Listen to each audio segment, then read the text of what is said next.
This is Gilbert Nimbiri, and this is the podcast. Today is just going to be me, and gonna have a small chat with you guys today.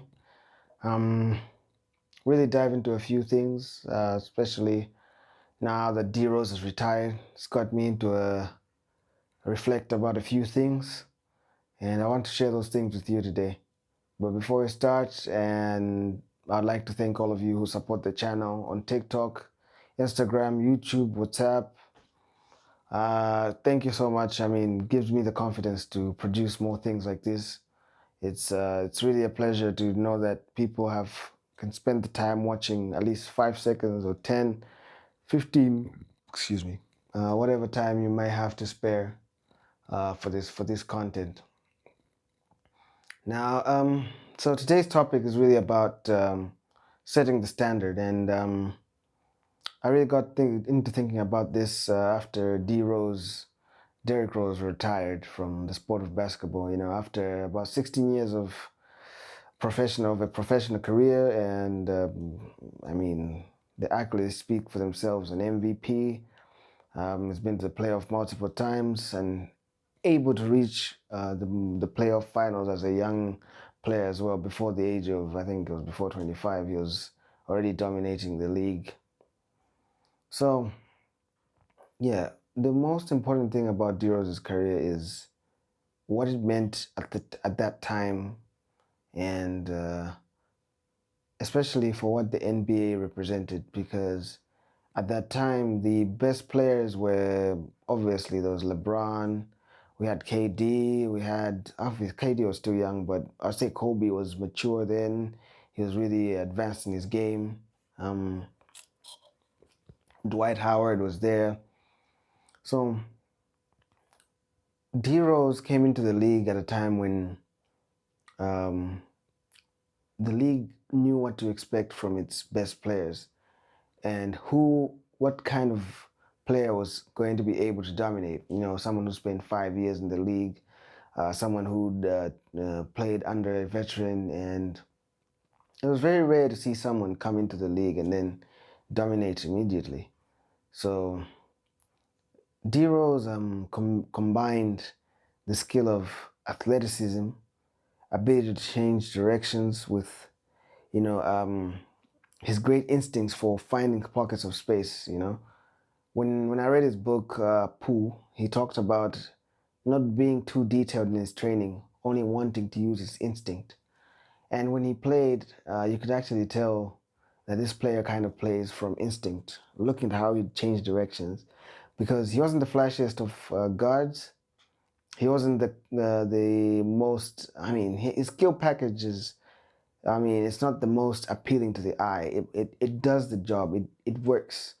So for him, he's not doing 13 crossovers like Kyrie.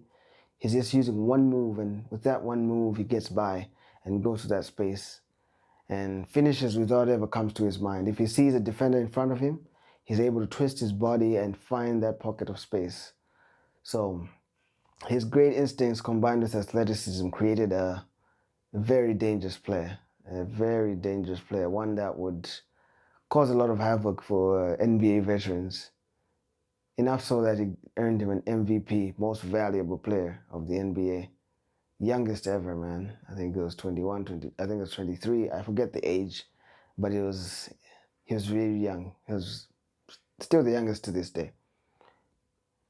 So when he earned the MVP, the NBA was kind of uh, ushered into this new era of the point guard being the leading scorer. And the transition with D Rose was easy because he gave us the forward level of athleticism. He was athletic as a Kobe, as LeBron, but then at the point guard position, meaning your point guards are usually the least athletic players, or they're the ones who are less likely to dominate in the scoring. But he came out of the gates dominating like a Ford, or like a Kobe, like a LeBron, or like a Westbrook. No, not Westbrook, but then let's just say someone who's athletic as a Vince Carter, someone who's athletic as a top level forward in the NBA. So For me, I was just coming into basketball at that time, around that 2012, after his 2012 years, those years. I was coming in from, yeah, secondary school and the like. I was trying to get, into basketball as well. I'd been playing for years. I'd followed it for so many years, but watching D Rose was a unique experience for me personally, because even though I knew I was never going to be athletic, I'm 5'7", 5'8", maybe, who knows. But watching him uh, in those, in his prime years, executing those moves, making those cuts, although making those change of directions, blowing by defenders, I remember watching a sports science where they said he turns at some speed, and that was very intriguing because his moves weren't very flashy. They're the same crossovers that I'd been learning all over the years, but the way he executed them at speed was very unique.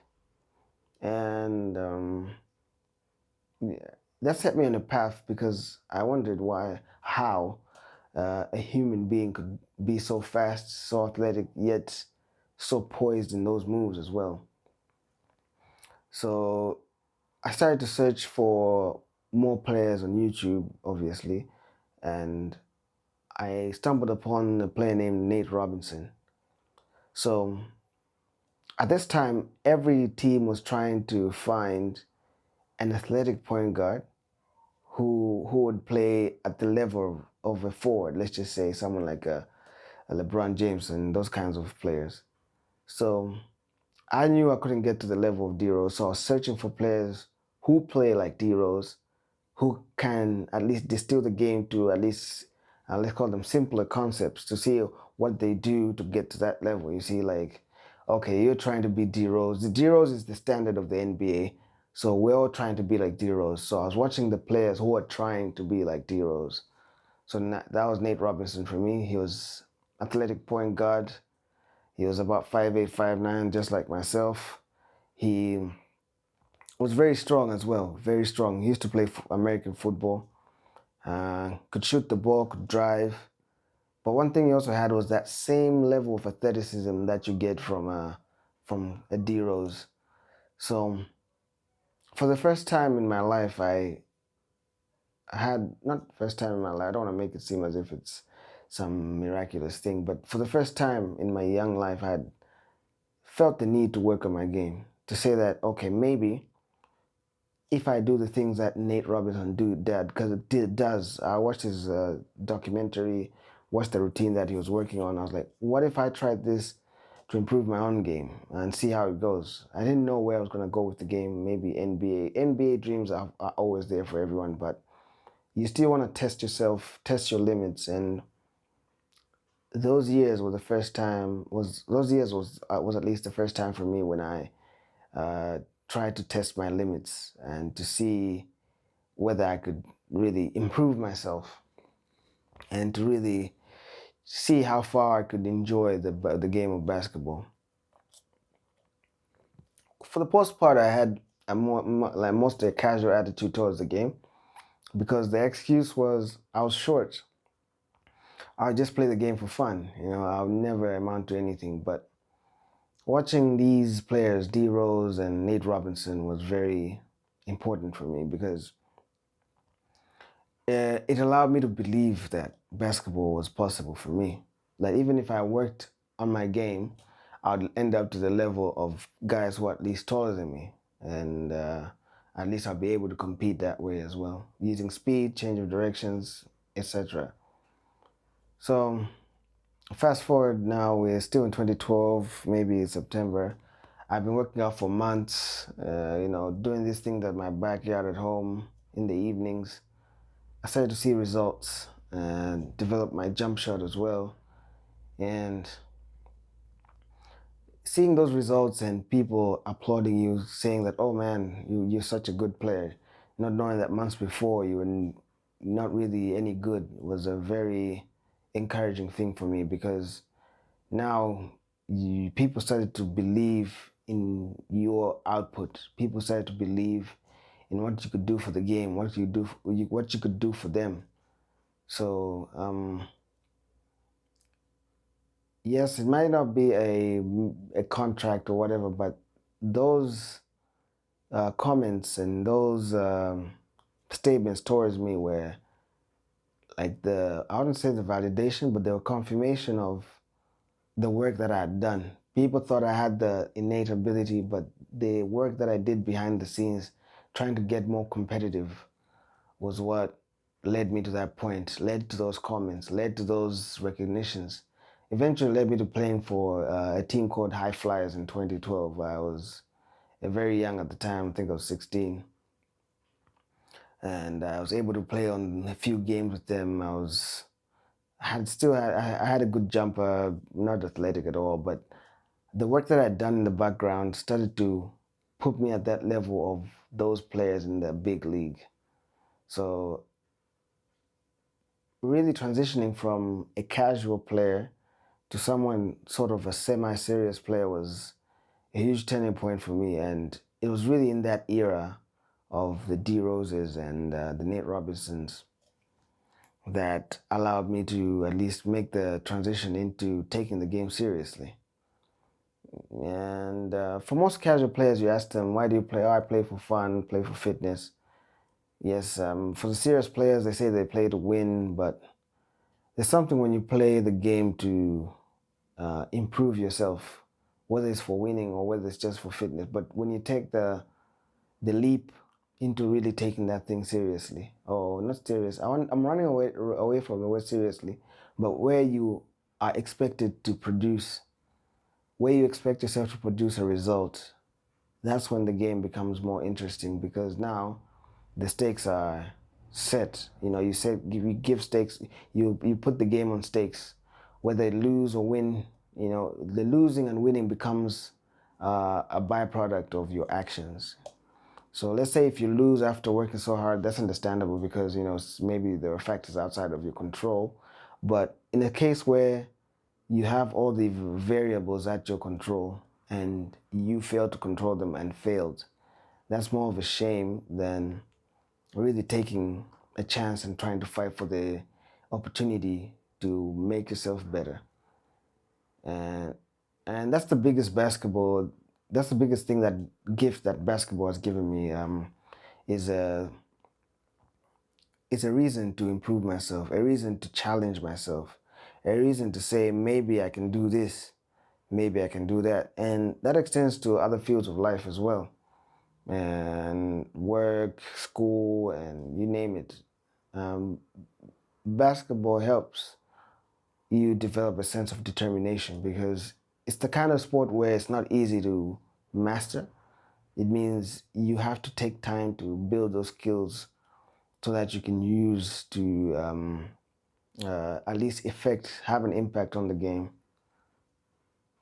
And I think that's the biggest gift, and that's been really impactful for my life. Even when I reflect on it right now, I I think that's something that no one can take away. No wins or losses can really um, can can no wins and losses uh, can surpass the impact of that concept in my head of trying to improve myself and trying to improve on something that I've been given, a task, a completion of a task that has been given to me. And that's what was inspired by guys like D Rose. By seeing that superhuman ability to execute at the highest level, you were inspired to at least reflect on yourself and say, what if I could do that? Is there a way I could do that? What are the chances? What are the possibilities that I could be on that level? Even if no one sees it, but to know within myself that I am capable. And then that is the biggest gift that I would say guys like D Rose and Nate Robinson really gave to me. Talking about Nate Robinson, the reason why Nate Robinson is so important in this conversation is when the Bulls suffered the D Rose injuries, his ACL, I don't know how many times, two surgeries at 20, I think that was in 2012. I think he had this, I think that's his first surgery. I think he was out for the playoffs. They replaced him with Nate Robinson for about a series of games. The question is, why did they replace him with Nate Robinson? They replaced him with a person who had similar traits, athleticism, speed, change of directions, jump shots. And when the time came for him to execute against the Brooklyn Nets, he really showed out and he won for them. He allowed them to go to the next stage in the series. Obviously, they lost to LeBron, but the performance that was shown by Nate Robinson was similar to that of Derrick Rose. So that was the standard of player that D Rose was. The league, he demanded the league to look for a certain kind of player, an athletic point guard with an impact of a forward. So this is way before like Steph Curry became, impactful to the game as he was. He was still there, but he hadn't really found his groove. He was probably in his fourth year or third year or something. He still had the traits, but the injuries derailed him. So these was the years where I feel the NBA began to really trust point guards. D Rose's MVP gave faith to the NBA and the leagues at large that point guards were able to carry an offense. That point guards were able to be the top performer or the highest impact player, not only needing them to feed balls and to other players, but to really depend on them as the primary option. And that was really something like inspiring to see as well, because most of us really started to believe that, well, I'm not just a passer, I'm not just a shooter, I'm someone with high level impact. So yeah, man, shout out to D Rose, man. And on that note, I'd like to thank you all for listening, man. And I hope that you take the lesson of setting the standard and allowing yourself to improve and getting better each day and trying to make yourself more capable, no matter where it leads you. But knowing that you're capable can take you a long way, not only in basketball, but in life as a whole. The basis of your self-worth is in knowing how capable you are at achieving whatever is set in front of you. I mean, most of us are depressed when we can't add any value to the world. So wouldn't it be productive to really find something that allows you to search for that self-worth, to search for that capability somewhere within you? And that is basketball for me. All right, guys.